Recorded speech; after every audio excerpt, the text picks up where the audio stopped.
الحمد لله رب العالمين والعاقبة للمتقين والصلاة والسلام على سيد المرسلين أما بعد فأعوذ بالله من الشيطان الرجيم بسم الله الرحمن الرحيم ألا إن أولياء الله لا خوف عليهم ولا هم يحزنون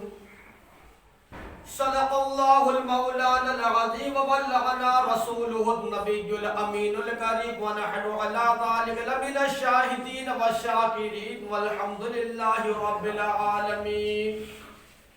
آئیے معزز سامنے کرام قرآن پاک کا 11واں پارہ سورہ یونس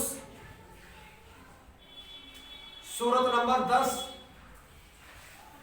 آیت نمبر 62 اللہ تبارک و تعالی اس قرآن پاک کی مقدس آیت مبارکہ میں اور قرآن پاک جو ہمارے پیارے آقا مصطفیٰ صلی اللہ تعالی علیہ وسلم پر نازل ہوا، اللہ تبارک و تعالی کا مقدس کلام ہے، سچا کلام ہے. دنیا کی بات ادھر سے ادھر تو ہو سکتی ہے، اس میں رد و بدل ہو سکتی ہے، پر اللہ کا وہ کلام پاک ہے جو اللہ تبارک و تعالی نے اپنے محبوب پر اتارا اور محمد صلی اللہ تعالی علیہ وسلم پر نازل کیا. اس میں کوئی چینجنگ نہیں ہو سکتی، اس میں کسی کو کوئی ادھیکار نہیں ہے تبدیلی کرنے کا، کسی کو اجازت نہیں ہے، کوئی کسی کو اتھارٹی نہیں ہے. جو اللہ نے اپنے پیارے آقا مصطفیٰ صلی اللہ تعالی علیہ وسلم پر قرآن نازل کیا، ہو بہو آج بھی وہی قرآن مصطفیٰ صلی اللہ تعالی علیہ وسلم پر نازل کیا ہوا ہے. قول محمد ہے قول خدا، فرمان نہ بدلا جائے گا.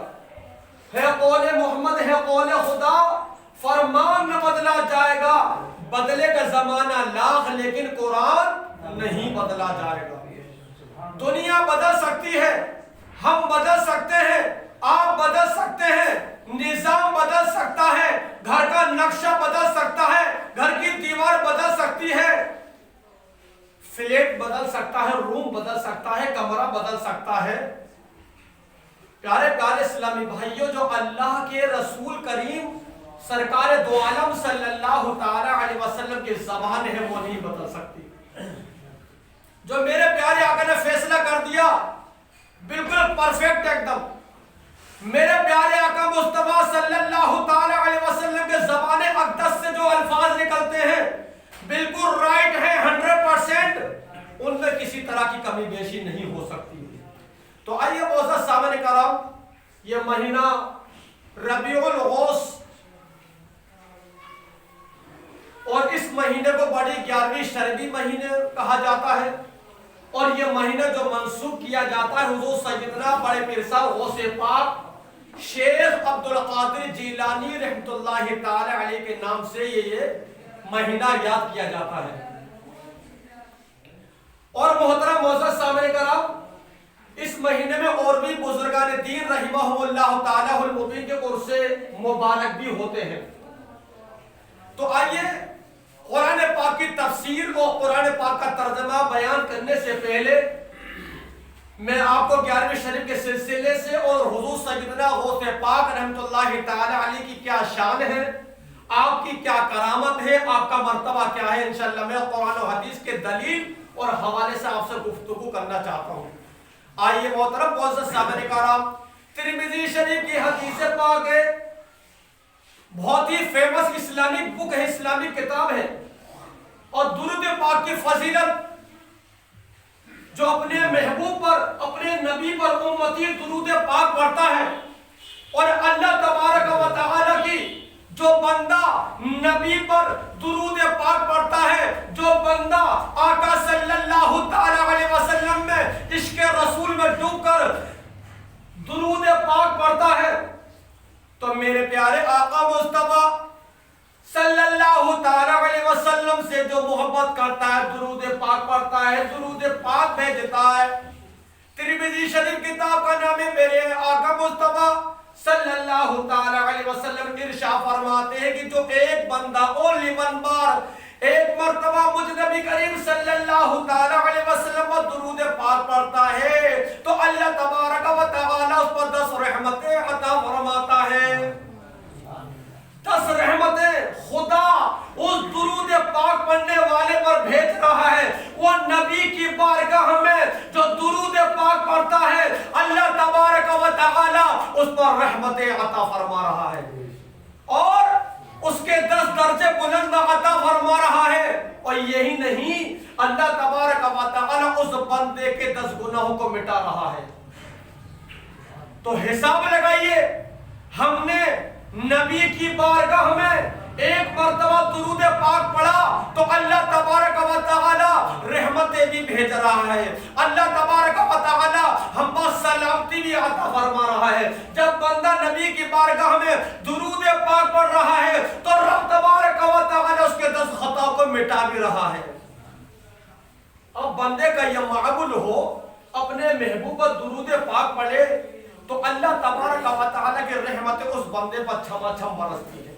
آئیے سب مل کر ایک مرتبہ درود پاک پڑھیے. اللہم صلی علی سیدنا و مولانا محمد صلی اللہ تعالی علیہ وآلہ وسلم. آج چونکہ 1442 ہجری ماہ ربیع الاوس 11 تاریخ ہو چکی ہے اور انگریزی 27 سن 2020 ہے. ہم اور آپ بڑے خوش نصیب ہیں کہ ہمیں پھر دوبارہ بڑی 11ویں شریف کا مہینہ نصیب ہوا. اب پتہ نہ ہم اگلی بار رہیں یا نہ رہیں, ہماری زندگی رہے یا نہ رہے, میں آپ کے درمیان رہوں یا نہ رہوں, دنیا تو آری ہے اور جاری ہے. پر ہمیں جو دنیا میں رہ رہے ہیں ہمیں قیامت کے منظر اور قبر کی ہولناکیاں ان کو بھی یاد کرنا چاہیے. ہمیں دنیا سے ایک دن سب کچھ چھوڑ کے جانا ہے. تو کیوں نہ ہو پیارے پیارے اسلامی بھائیوں, جو ہم دنیا میں اپنی زندگی کو جو بشر کر رہے ہیں, اپنی لائف کو جو یہاں گزار رہے ہیں اور لمبے طویل معاملے تک ہمیں ایک ایسی دنیا میں بھی منتقل ہونا ہے, جانا ہے جس کا نام قبرستان ہے. ابھی میرا کل یا پرسوں کی بات ہے, قبرستان سے گزر ہوا تو پیارے پیارے اسلامی بھائیوں, قبرستان میں جب قبر والوں کو دیکھتے تو آنکھیں رو پڑتی ہیں, باخدا دل دہل جاتا ہے کہ وہ قبرستان کسی کا بھائی ہے وہاں پر, کسی کی بہن ہے, کسی کا کوئی رشتہ دار ہے. تو لہذا معزز سامعین کرام, اگر آپ یہ چاہتے ہیں قبر کے اندر ہم مزے لوٹیں, قبر کے اندر ہمیں راحت حاصل ہو,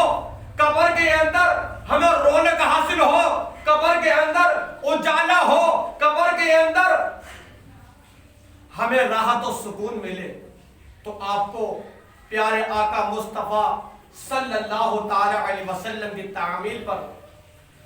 پر عمل کرنا پڑے گا. جو بندہ قرآن پاک کی تلاوت کرتا ہے, قرآن پاک کو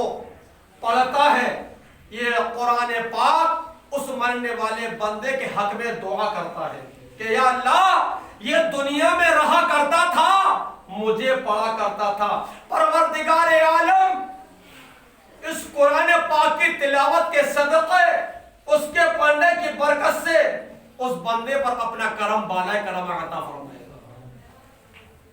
نماز میرے پیارے آقا مصطفیٰ سرکار دو عالم صلی اللہ تعالی علیہ وسلم کی آنکھوں کی ٹھنڈک ہے. جب کوئی بندہ نماز پڑھتا ہے, آپ پریکٹیکل آج کر کے دیکھ لیں, ماشاءاللہ جمعے کا دن ہے, بھاری تعداد میں لوگ یہاں پر تشریف فرما ہیں, سب نہائے دھوئے ہوئے ہیں, سب تر و تازہ ہیں, سب فٹ ہیں ماشاءاللہ. جب نماز آپ پڑھ کے نپٹیں گے اور اللہ کی بارگاہ میں سر کو جھکائیں گے, رکوع کریں گے, اللہ کی بارگاہ میں دعا و التجا,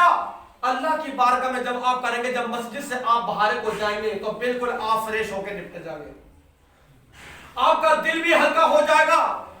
آپ کا جسم بھی تر و تازہ ہلکا پھلکا ہو جائے گا۔ یہ نماز کی برکت ہے پیارے پیارے اسلامی بھائیوں۔ اللہ تبارک و تعالی قرآن عظیم کے 21ویں پارے سورۃ العنکبوت میں آیت نمبر 45 رکوع نمبر 1 ارشاد فرما رہا ہے، ان الصلاۃ تنہی عن الفحشاء والمنکر، بے شک نماز بری باتوں سے منع کرتی ہے، بے شک نماز بری باتوں سے روکتی ہے، بے حیائی سے روکتی ہے، برے کاموں سے روکتی ہے۔ اور جو بندہ باخدا نماز پڑھنے والا ہوگا وہ گناہوں سے بھی بچتا ہوگا، جو نماز پڑھنے والا ہوگا ماں باپ کا ادب بھی کرتا ہوگا، جو نماز پڑھنے والا ہوگا اس کے دل میں خوف خدا بھی ہوگا، جو نماز پڑھنے والا ہوگا پیارے آقا مصطفیٰ صلی اللہ تعالی علیہ وسلم سے محبت عطا کرے گا۔ تو آئیے درود پاک پڑھتے ہیں، اللہم صلی علی سیدنا و مولانا محمد معدن الجود والکرم و آلہ وصحبہ بارک وسلم، صلو علیہ صلاۃ و سلام علیک یا رسول اللہ صلی اللہ تعالی علیہ وآلہ وسلم۔ آئیے میں بخاری شریف جلد 10 صفحہ نمبر 124 الحدیث 11171 کے حوالے سے آپ کو یہ میسج دینا چاہتا ہوں۔ پیارے آقا مصطفیٰ جناب رحمت للعالمین صلی اللہ تعالی علیہ وسلم سے اللہ رب العزت کے ولیوں کے بارے میں پوچھا گیا، اولیاء اکرام کے بارے میں پوچھا گیا۔ پیارے آقا مصطفیٰ صلی اللہ تعالی علیہ وسلم سے اولیاء اکرام کے بارے میں پوچھا، میرے پیارے آقا مصطفیٰ صلی اللہ تعالی علیہ وسلم نے فرمایا اولیاء اکرام وہ لوگ ہوتے ہیں، اولیاء اکرام وہ ہوتے ہیں کہ جنہیں دیکھنے سے اللہ کا ولی وہ ہوتا ہے، اولیاء وہ ہوتا ہے، ولی وہ ہوتا ہے۔ کون فرما رہے ہیں؟ میرے پیارے آقا۔ ارے حضور سے سب کو محبت ہے نا، میرے ہی نبی کوئی ہیں، آپ کے بھی نبی ہیں، ان کے بھی نبی ہیں، ان کے بھی نبی ہیں، کیونکہ اللہ نے فرما دیا قرآن عظیم کا 70واں پارہ سورۃ الانبیاء اور اسی سورت کا آخری رکوع وَمَا أَرْسَلْنَاكَ إِلَّا رَحْمَةً لِلْعَالَمِينَ، اللہ نے اپنے محبوب کو، اپنے نبی کو، اپنے محمد کو عالم اسلام کے لیے رحمت بنا کر بھیجا ہے۔ تو نبی کریم صلی اللہ تعالی علیہ وسلم سے پوچھا گیا، اللہ رب العزت کے اولیاء کرام ولیوں کے بارے میں پوچھا گیا، میرے پیارے آقا مصطفیٰ صلی اللہ تعالی علیہ وسلم فرما رہے ہیں ولی وہ ہوتا ہے، اولیاء وہ ہوتا ہے، ولی وہ ہوتا ہے جس کے دیکھنے سے، جس کے ولی سے دیکھنے سے اللہ کا دیدار نصیب ہو جائے، جس کے دیکھنے سے خدا یاد آ جائے اور جس کے دیکھنے سے اللہ کی یاد آ جائے۔ تو اللہ تبارک و تعالی قرآن عظیم کے 11ویں پارے میں ارشاد فرما رہا ہے، الا بذکر الا ان اولیاء اللہ لا خوف علیہم ولا هم يحزنون، بے سن لو کہ اللہ کے ولیوں پر نہ کچھ خوف ہے نہ کوئی غم ہے۔ تو محترم پیارے پیارے اسلامی بھائیو، 11ویں شریف کا مہینہ ہے، دعا کرتا ہوں پروردگار عالم ہم سب کو حضور سیدنا غوث پاک رحمت اللہ تعالی علیہ کی یاد منانے کی توفیق عطا فرما۔ بھور میں فسا ہے سفینہ ہمارا، بھور میں فسا ہے سفینہ ہمارا، بچا غوث اعظم، بچا غوث آدم۔ دعا کرتا ہوں پروردگار عالم ہم سب کو عمل کی توفیق عطا فرما، آمین بجاہ نبی الامین صلی اللہ تعالی علیہ وآلہ وسلم۔ دوسرا اعلان یہ سن لیجیے، آج 11ویں شریف ہے، پچھلا جمعہ کو اعلان ہوا تھا، آج عشاء کی نماز کے بعد آدھ پون گھنٹہ محفل میلاد کا ہم نے پروگرام یہاں رکھا ہے اور تبرک کا بھی انتظام ہونا ہے۔ اب تک میرے پاس 7-8-900 روپے آ چکے ہیں۔ کوئی بھی حضرات اگر خوشی سے اگر دینا چاہے تبرک کے لیے دے اور حضور سیدنا غوث پاک کی محفل میں آئے اور دے کر زیادہ سے زیادہ ثواب کمانے کی کوشش کریں۔